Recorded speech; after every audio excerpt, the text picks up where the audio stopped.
আম KG কত এটা? আর এটা? এটা কি আম? হিমসাগর। আর এটা? এটা দেশি, আমাদের হিমসাগরও তো আমাদের দেশি, তো রাজশাহীর আম। তাহলে দুইটার মধ্যে দেশি আর বিদেশি বলতে কি বোঝালেন? এটা গুটি আম। গুটি আম তো আসার কথা, যে আসার একেবারে শেষ প্রান্তে, এটা তো এখন আসার কথা না। গুটি আম আইব কোন সময়? এটা তো আসার সময়।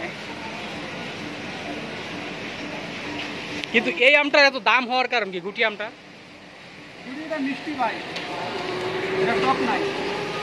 আর কিনলে দাম বেশি, এটা তো সবকিছু দিয়ে আনছে, আর এর মধ্যে কিছু দেয় না, এর দাম বেশি।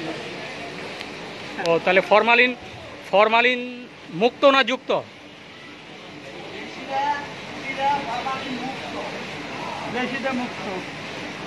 এটা এটা তা এটা এটা এটা তো ফরমালিন আছে, এটা বলা যায়?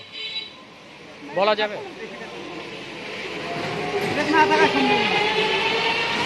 এই গুটি আমের মধ্যে মনে হয় ফরমালিন আছে, তাই না? এইটার মধ্যে থাকতে পারে ফরমালিন। ও আচ্ছা, তাহলে এইটা কত কেজি বললেন? আর ওইটা 140। আম সবচেয়ে কম দাম কোনটা বর্তমানে?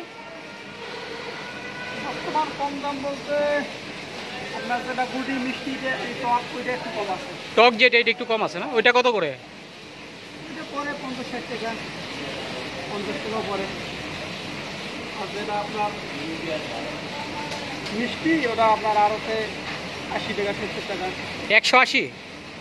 শুধু 80? যেটা আরতে ওইটা 180 টাকা, শুধু 80 টাকা? ও আচ্ছা, ঠিক আছে।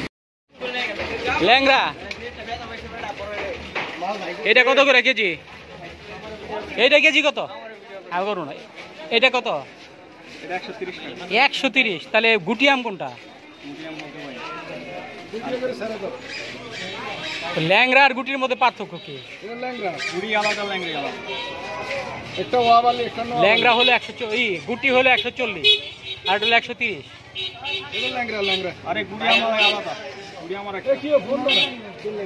গুটি আম 100, তাহলে এইটা ল্যাংড়া 120 না 40? 130 টাকা বেশি, 120 টাকা রাখা। 120 টাকা রাখা যাবে।